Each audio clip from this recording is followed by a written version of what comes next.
കാലങ്ങളിൽ ഈ കാലഘട്ടത്തിൽ ദൈവം മനുഷ്യൻ വല്ലാതെ ഈ ഉടമ്പടി ജീവിച്ച് അതിൽ ദൈവാനുഗ്രഹവും ദൈവാനുഭവവും പ്രാപിച്ച് ഇപ്പോൾ ഉടമ്പടിയിലെ വരുന്ന സാക്ഷ്യങ്ങൾ കേൾക്കാൻ മനസ്സിലാകുന്ന രണ്ട് കാര്യങ്ങൾ വരും.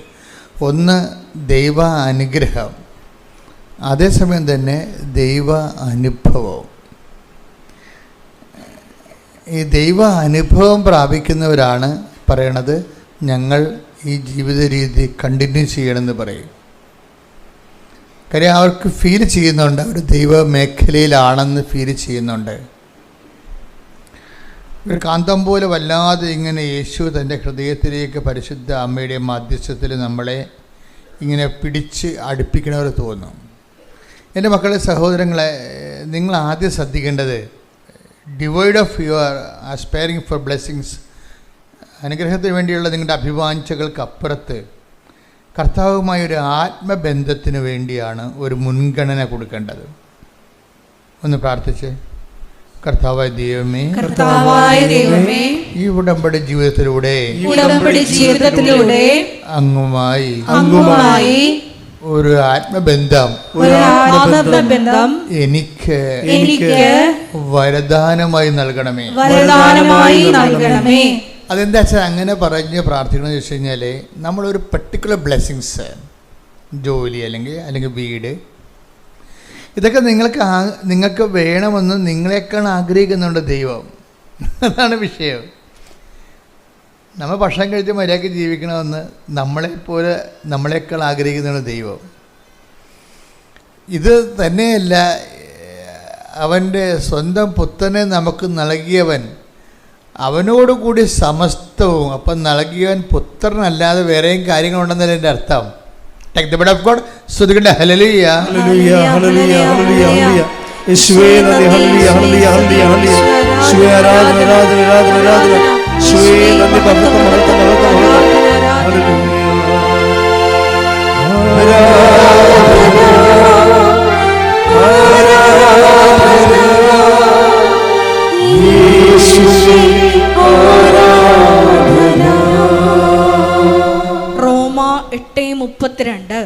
റോമാലേഖനം 8:32 സ്വപുത്രനെ പോലും ഒഴിവാക്കാതെ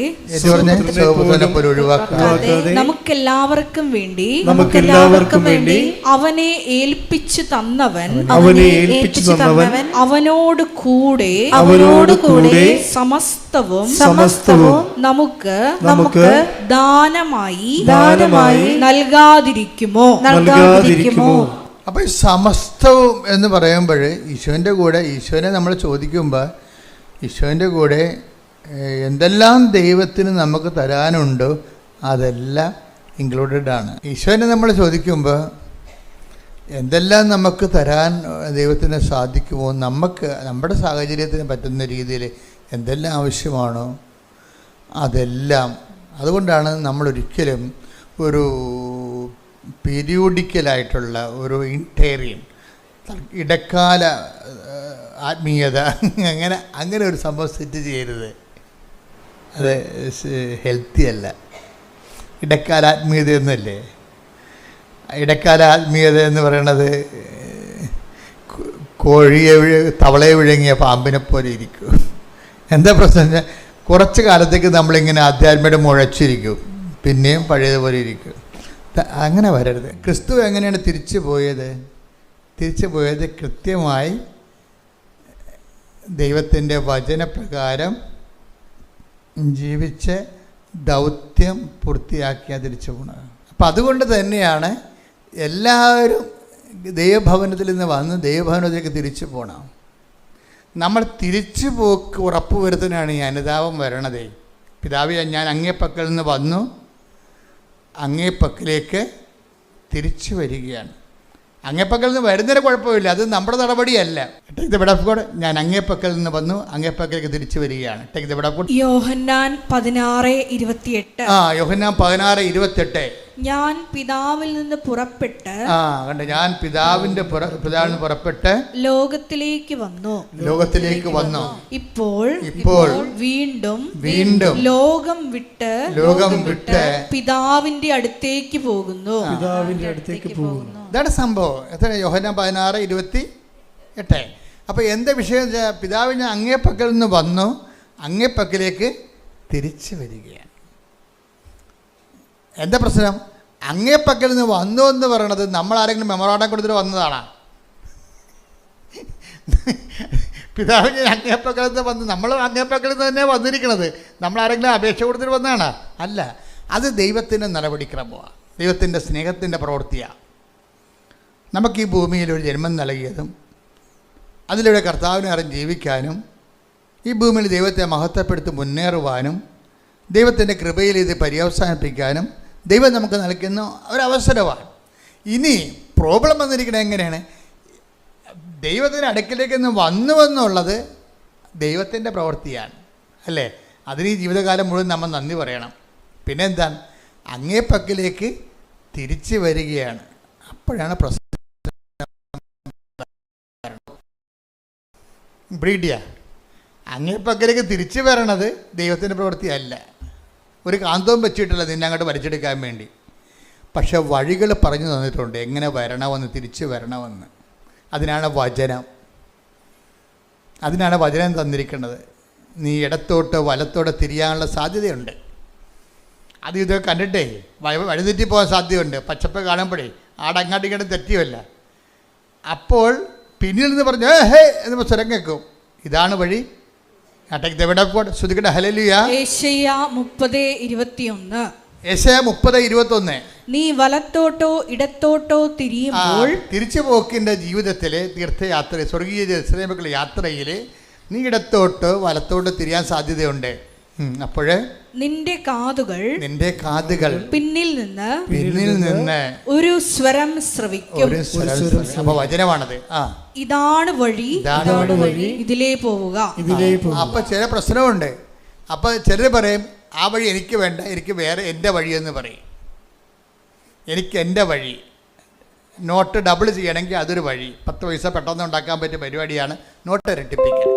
ടാക്സ് വെട്ടിക്കണമെങ്കിൽ അത് വഴി. എനിക്കൊരു വലിയ വീട് വെക്കണം, ബ്രാൻഡഡ് കാറ് വാങ്ങിക്കണം. അപ്പോൾ ഇടത്തോട്ടും വലത്തോട്ടും തിരിയാൻ നമുക്ക്. ദൈവത്തിനെ മറന്ന് സമൂഹത്തിനെ സർക്കാരിനെ വഞ്ചിച്ച് നമുക്ക് ജീവിക്കാൻ പറ്റും.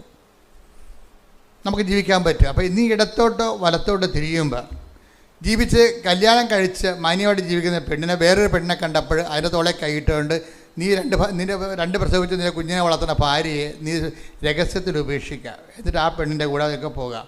ഇടത്തോട്ടോ വലത്തോട്ടോ തിരിയാൻ സാധ്യതയുണ്ട്. 10%, 8% പലിശ വാങ്ങിക്കുന്ന ആൾക്കാരില്ലേ, അവരിടത്തോട്ടോ വലത്തോട്ടോ തിരിയുകയാണ്. നീ ഇടത്തോട്ടോ വലത്തോട്ടോ തിരിയുമ്പോൾ പിന്നിൽ നിന്ന് ദൈവം ഒരു വഴി തരും. അവിടെ വിഷയം എവിടെയെങ്കിലും തെറ്റിപ്പോയിട്ടുണ്ടെങ്കിൽ, അതായത് നിങ്ങൾ ദൈവ അനുഗ്രഹവും അനുതാപത്തിൽ അധിഷ്ഠിതമാണ്. എപ്പോഴും നമ്മൾ ശ്രദ്ധിക്കേണ്ട ഇതാണ്. ദൈവ അനുഗ്രഹം, പ്രത്യേകിച്ച് ഉടമ്പടിയുടെ അനുഗ്രഹങ്ങൾ അനുതാപത്തിൽ അധിഷ്ഠിതമാണ്. അപ്പം നിങ്ങൾക്ക് ഫസ്റ്റ് ഇൻസ്റ്റാൾമെൻറ്റ് തരുന്നതിന് ദൈവത്തിന് യാതൊരു ബുദ്ധിമുട്ടുമില്ല. കാരണം നീ ദൈവത്തിൻ്റെ മകളാണ്. കയ്യിരിപ്പ് മോശമാണെങ്കിലും ദൈവത്തിൻ്റെ മകളാണ്, ദൈവത്തിൻ്റെ മകനാണ്. അതുകൊണ്ട് നീ ഒരു ചെളി പൂണ്ട് ചാകാൻ പോകുകയാണെന്നുണ്ടെങ്കിൽ നിന്നെ പിടിച്ചു കയറ്റുന്നതിൽ ദൈവത്തിന് യാതൊരു ബുദ്ധിമുട്ടുമില്ല.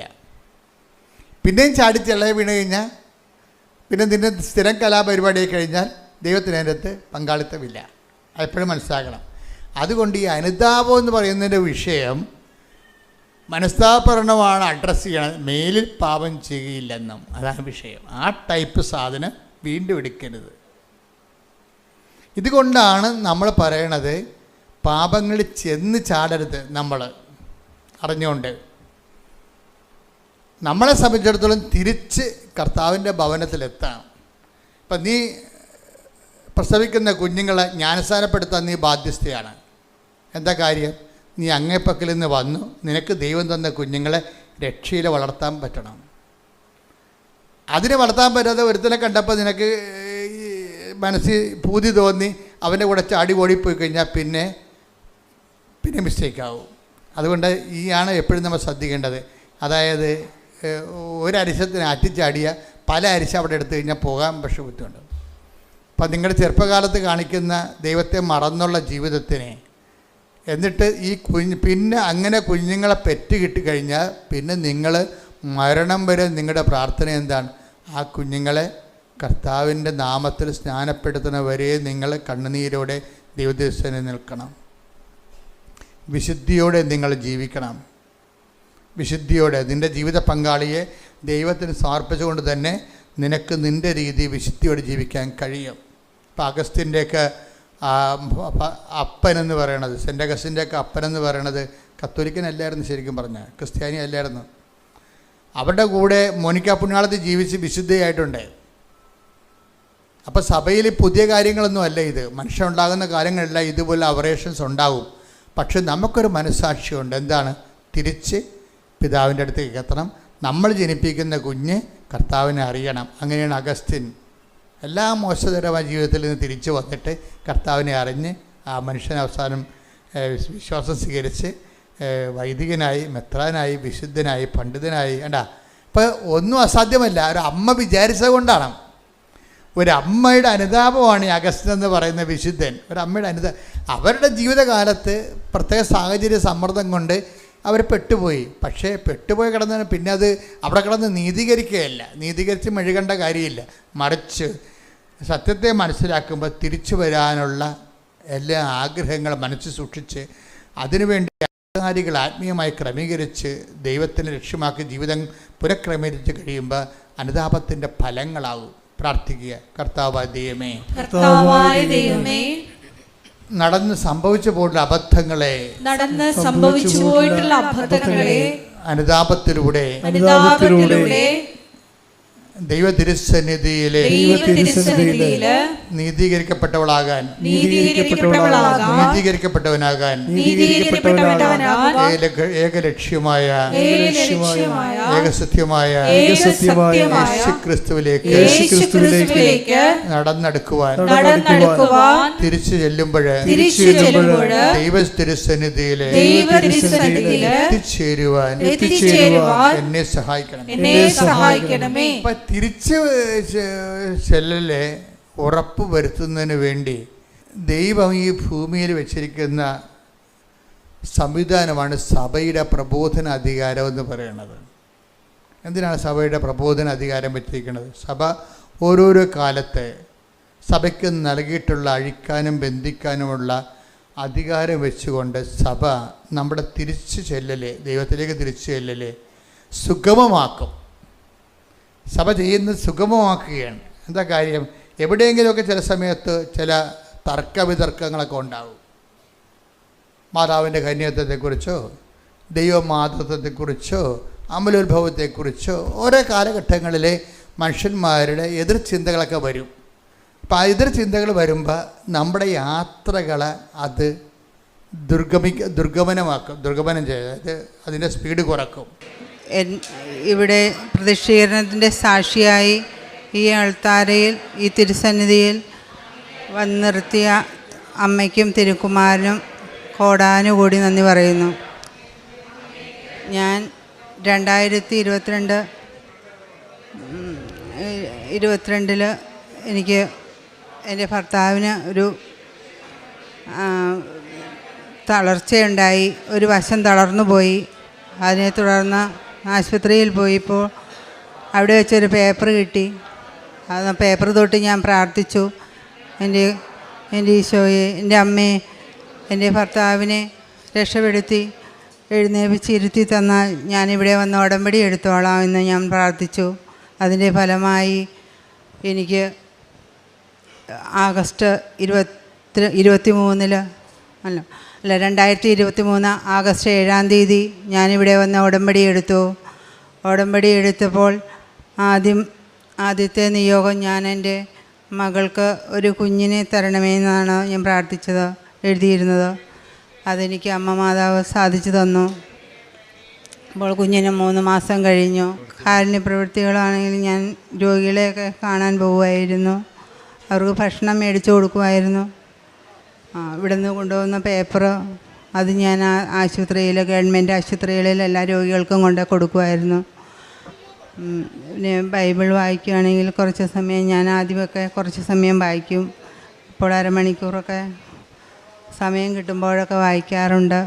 പിന്നെ ഉടമ്പടി, ഇവിടുത്തെ നേർച്ച സാധനങ്ങൾ കൊണ്ടുപോയി അതിൽ നിന്ന് ഒരുപാട് അനുഗ്രഹങ്ങൾ കിട്ടി. ഈ മകൾക്ക് മൈഗ്രെയിൻ്റെ തലവേദന ഉണ്ടായിരുന്നു. അത് ഞാൻ നിയോഗത്തിൽ വെച്ചത്, അതും പൂർണ്ണമായി സൗഖ്യം കിട്ടി. പിന്നെ പല്ലുവേദന ഉണ്ടായിരുന്നു. 3 മാസം ഗർഭിണിയായിരുന്നപ്പോൾ പല്ലെടുത്ത് കളയണമെന്ന് ഡോക്ടർ പറഞ്ഞു. അപ്പോൾ ഞാൻ അത് വേണ്ട, തൈലം തൊട്ട് പ്രാർത്ഥിച്ചു. രണ്ടാമത് ഉടമ്പടി എടുത്തപ്പോൾ അതിൽ ഞാൻ വെച്ചിട്ടുണ്ടായിരുന്നു. അങ്ങനെ അത് പൂർണ്ണമായിട്ടും ഇപ്പം പല്ലുവേദനയൊന്നുമില്ല. ഇതേവരെ എടുത്തും കളഞ്ഞിട്ടില്ല. ഇതുവരെ ഒരു കുഴപ്പമില്ല.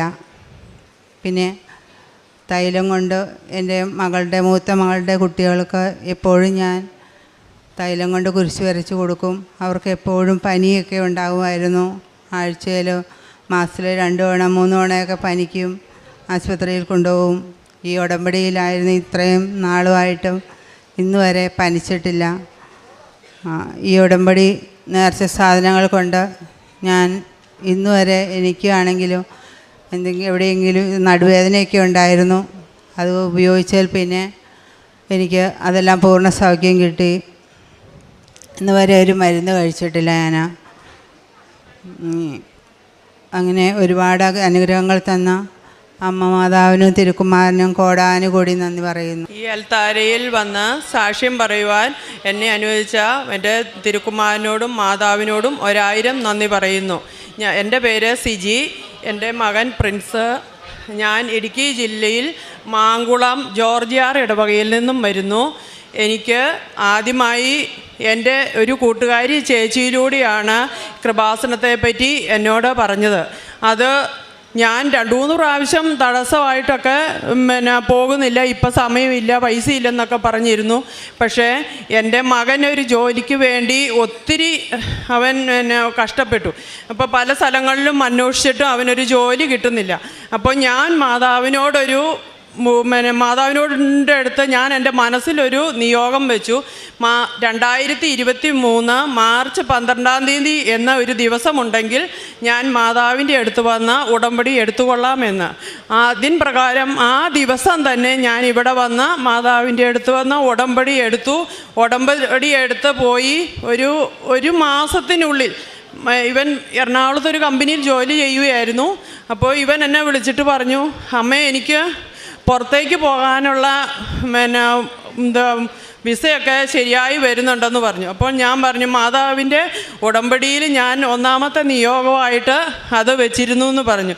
അവൻ മെയ് മാസം 12 ഒമാന് പോയി അവിടെ ജോലി ചെയ്യുകയാണ്. 1ാമത്തെ സാക്ഷ്യം അതായിരുന്നു. പിന്നെ 2ാമത്തെ സാക്ഷ്യം എന്ന് പറയുന്നത് ഞങ്ങളുടെ സ്ഥലത്തിൻ്റെ ജപ്തിയായിരുന്നു.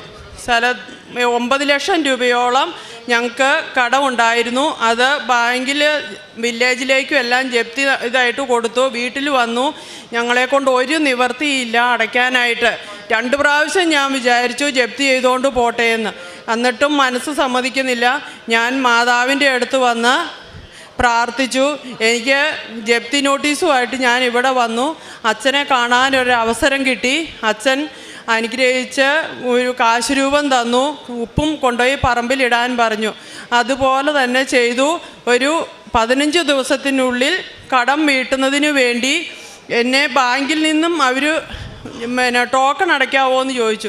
ഞാൻ പറഞ്ഞു, സാറേ എൻ്റെ കയ്യിൽ ഒരു നിവർത്തി പോലും ഇല്ലെന്ന് പറഞ്ഞു.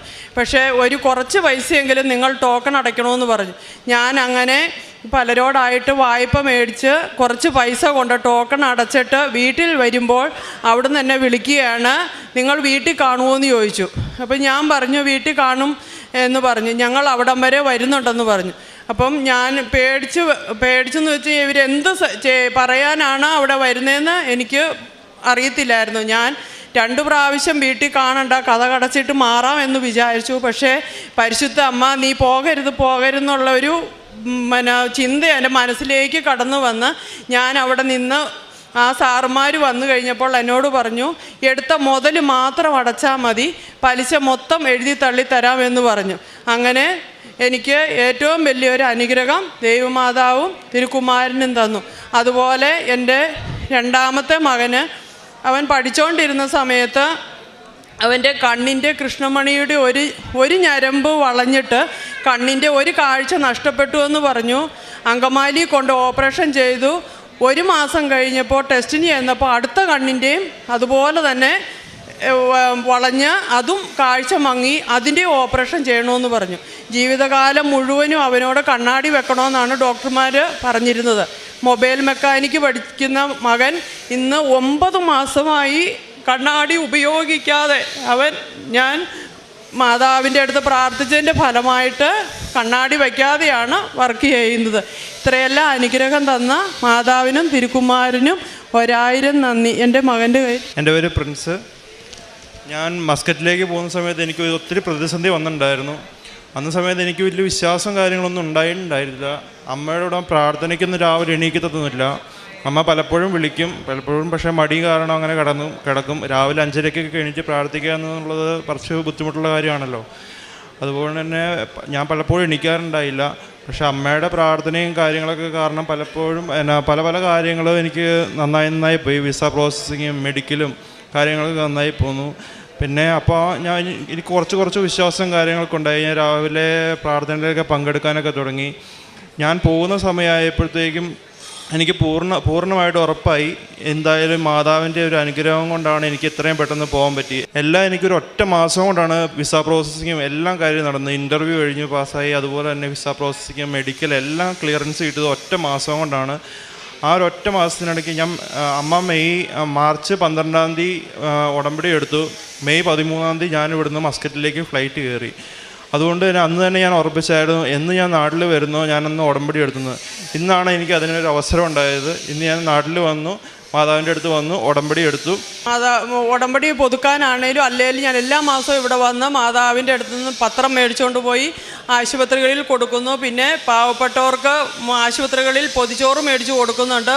അനാഥശാലയിൽ വീടുകളിൽ നിന്ന് അവർ ഉപയോഗിക്കാൻ കൊള്ളാവുന്ന രീതിയിലുള്ള വസ്ത്രങ്ങൾ മേടിച്ച് അവർക്ക് അനാഥ മന്ദിരത്തിൽ കൊണ്ട് കൊടുക്കുന്നുണ്ട്.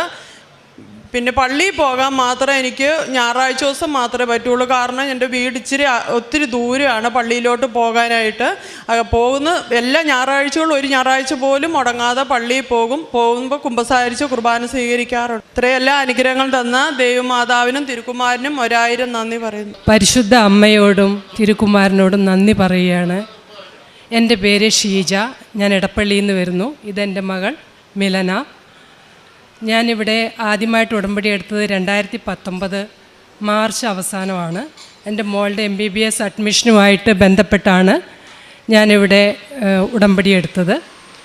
ആ വർഷം തന്നെ എനിക്ക് ഫാദർ ജോസഫിനെ കാണാൻ പറ്റുകയും അദ്ദേഹത്തിൻ്റെ ആശീർവാദപ്രകാരം മോൾക്ക് കാരക്കോണം മെഡിക്കൽ കോളേജിൽ MBBSന് അഡ്മിഷൻ കിട്ടുകയും ചെയ്തു. ഈ 4 വർഷവും ഒരുപാട് സഹനത്തിൻ്റെ നാളുകളായിരുന്നു. ഒരുപാട് കഷ്ടപ്പെട്ടാണെങ്കിലും മോളിപ്പോൾ ഫൈനൽ ഇയർ കഴിഞ്ഞു. അവൾ എക്സാം പാസ്സായി. അവളിനി ഹൗസ് സർജൻസിയിലേക്കാണ്. എല്ലാത്തിനും പരിശുദ്ധ അമ്മയോടും തിരുക്കുമാരനോടും 1000 നന്ദി പറയുകയാണ്. അവളെ എക്സാം സമയങ്ങളിൽ ഉടമ്പടി നേർച്ച വസ്തുക്കളായ ഉടമ്പടി തൈലവും ഉപ്പും എല്ലാം ഉപയോഗിച്ചിരുന്നു. എല്ലാ ചൊവ്വാഴ്ചകളിലും ഉടമ്പടി ധ്യാനത്തിൽ പങ്കെടുക്കുമായിരുന്നു ഞാനും മോളും. അതുപോലെ തന്നെ എല്ലാ ബുധനാഴ്ചയും ശനിയാഴ്ചകളിലും ഉപവാസം അനുഷ്ഠിക്കുമായിരുന്നു. പിന്നെ പ്രേക്ഷിത പ്രവർത്തനമായിട്ട് ഞാൻ പത്രം ഇവിടുന്ന് വാങ്ങി വിതരണം ചെയ്യുമായിരുന്നു. കാരുണ്യ പ്രവൃത്തിയായിട്ട് ഞങ്ങളുടെ വീടിന് അടുത്ത് തന്നെയുള്ള അഭയഭവനിൽ ചെന്ന് അവിടെയുള്ള അമ്മമാരോട് കൂടെ സമയം ചെലവഴിക്കുകയും അവർക്ക് ഇഷ്ടപ്പെട്ട ഭക്ഷണം ഉണ്ടാക്കി കൊടുക്കുകയും ചെയ്യുമായിരുന്നു. എല്ലാ അനുഗ്രഹങ്ങൾക്കും പരിശുദ്ധ ദേവമാതാവിനും തിരുക്കുമാരനും 1000 നന്ദി പറയുന്നു. ഞാൻ മോൾക്ക് അഡ്മിഷൻ കിട്ടിയപ്പോൾ ഇതിനു മുമ്പ് ഇവിടെ വന്ന് സാക്ഷ്യം പറഞ്ഞിട്ടുള്ളതാണ്. എല്ലാത്തിനും നന്ദി പറയുന്നു. ഇനിയും 1000 നന്ദി അർപ്പിക്കാനുള്ള അവസരം ഉണ്ടാകാനായിട്ട് പരിശുദ്ധ അമ്മയോട് ഞാൻ പ്രാർത്ഥിക്കുന്നു. ദേവകുമാരനും പരിശുദ്ധ അമ്മയ്ക്കും 1000 നന്ദി. ഞാൻ എറണാകുളം ജില്ലയിലെ ശ്രീമൂലനഗരം എന്ന സ്ഥലത്ത് രാജഗിരി ഇടവകയിൽ നിന്ന് വരുന്നു. ആദ്യമായി ഞാനിവിടെ വരുന്നത് 2023 ജനുവരിയിലാണ്. അന്ന് ഉടമ്പടി എടുക്കുന്നതിന് മുമ്പ് ആൻറ്റിയുടെ കൂടെയാണ് ഞാനിവിടെ ആദ്യമായി വരുന്നത്. മകന് ILTC എക്സാം പഠിച്ചുകൊണ്ടിരിക്കുന്ന എക്സാമിന് വേണ്ടി പ്രിപ്പയർ ചെയ്തുകൊണ്ടിരിക്കുന്ന സമയമായിരുന്നു. അപ്പോൾ എക്സാമിന് ഡേറ്റ് എടുക്കുന്ന കാര്യം പറഞ്ഞപ്പോൾ മാതാവിൻ്റെ അടുത്ത് വന്ന് അനുഗ്രഹം വാങ്ങിച്ചിട്ട് ഡേറ്റ് എടുക്കാമെന്ന് പറഞ്ഞ് മക്കൾ രണ്ടുപേരെയും കൂട്ടിക്കൊണ്ട് വന്നു. ഇവിടെ വന്ന് ഡേറ്റ് പ്രാർത്ഥിച്ച് പോയതിന് ശേഷം ഡേറ്റ് എടുത്തു. ഫെബ്രുവരി 2ാമത്തെ ആഴ്ച എക്സാം ആയിരുന്നു. പോയി വന്നപ്പോൾ ഭയങ്കര വിഷമത്തോടു കൂടിയാണ് വന്നത്. മമ്മി പോയി പാസ്സാവില്ല എന്ന് പറഞ്ഞു. പക്ഷേ 2 ആഴ്ച കഴിഞ്ഞ് അവൻ്റെ റിസൾട്ട് വന്നപ്പോൾ അത്ഭുതകരമെന്ന് പറയട്ടെ, മാതാവ് നല്ലൊരു റിസൾട്ട് നൽകി അവനെ അനുഗ്രഹിച്ചു. പരിശുദ്ധ അമ്മയുടെ കാശ്രൂപവും ഉപ്പും കൊണ്ടുപോയാണ് അവൻ എക്സാമിന് പോയപ്പോൾ കൊടുത്തു വിട്ടിരുന്നു. പിന്നീട് അവൻ്റെ ലോണിൻ്റെ കാര്യങ്ങളെല്ലാം തടസ്സങ്ങളൊന്നുമില്ലാതെ മാതാവ് നടത്തി തന്നു. കഴിഞ്ഞ ഡിസംബർ 16-ാം തീയതി മകൻ കാനഡയ്ക്ക് പഠിക്കുവാൻ വേണ്ടി പോയി. പിന്നീട് ഞാൻ ഡിസംബർ 6-ാം തീയതി വന്ന് ഞാൻ ഉടമ്പടി എടുത്തു. ഉടമ്പടി എടുത്തപ്പോൾ ഹസ്ബൻഡിൻ്റെ ശ്വാസമുട്ട് ഞാൻ ഉടമ്പടിയിൽ ശ്വാസമുട്ടിൻ്റെ കാര്യം പറഞ്ഞ് പ്രാർത്ഥിച്ചു. വീട്ടിൽ ഉടമ്പടി വസ്തുക്കളെല്ലാം ഉപയോഗിച്ച് പ്രാർത്ഥിച്ചതിൻ്റെ ഫലമായി ഇപ്പോൾ ആൾക്ക് ശ്വാസമുട്ട് മാറി. അത് എന്ന് മാറിയെന്ന് ചോദിച്ചാൽ ഞങ്ങൾക്കറിയില്ല. പക്ഷേ എല്ലാം 2 മാസം മുമ്പ് ചോദിച്ചപ്പോൾ പറയണു ഇപ്പോൾ അങ്ങനെ വരാറില്ല. തണുപ്പ് വന്നാലും മഴ പെയ്താലും AC കമ്പാർട്ട്മെൻറ്റ് യാത്ര ചെയ്ത് കഴിഞ്ഞാലും ആൾക്ക് ശ്വാസമുട്ട് പിറ്റേ ദിവസം ആകുമ്പോഴത്തേക്കും ശ്വാസമുട്ടായിരിക്കും. പക്ഷേ മാതാവിൻ്റെ അനുഗ്രഹം കൊണ്ട് അതെല്ലാം മാറ്റി കിട്ടി. ജോലിയിലൊരു തടസ്സം പോലെ കോൺട്രാക്റ്റ് മാറും, അപ്പോൾ ജോലിയിൽ തടസ്സം വരുമെന്ന് പറഞ്ഞു. പക്ഷേ ദൈവാനുഗ്രഹം കൊണ്ട് ഇതുവരെ മാറ്റമൊന്നുമില്ലാതെ ആ ജോലിയിൽ തുടരുവാൻ സാധിക്കുന്നു. പിന്നെ എൻ്റെ ശാരീരികമായ കുറേ ബുദ്ധിമുട്ടുകളുണ്ടായിരുന്നു. അതെല്ലാം നേർച്ച വസ്തുക്കൾ ഉപയോഗിച്ചതിൻ്റെ ഫലമായിട്ട് മാറിക്കിട്ടി. ദേവകുമാരനും പരിശുദ്ധ അമ്മയ്ക്കും 1000 നന്ദി പറയുന്നു. പിന്നെ മോളുടെ കാര്യം, ഞാൻ ജർമ്മൻ ലാംഗ്വേജ് പഠിക്കുന്നൊരു സ്റ്റുഡൻ്റാണ്.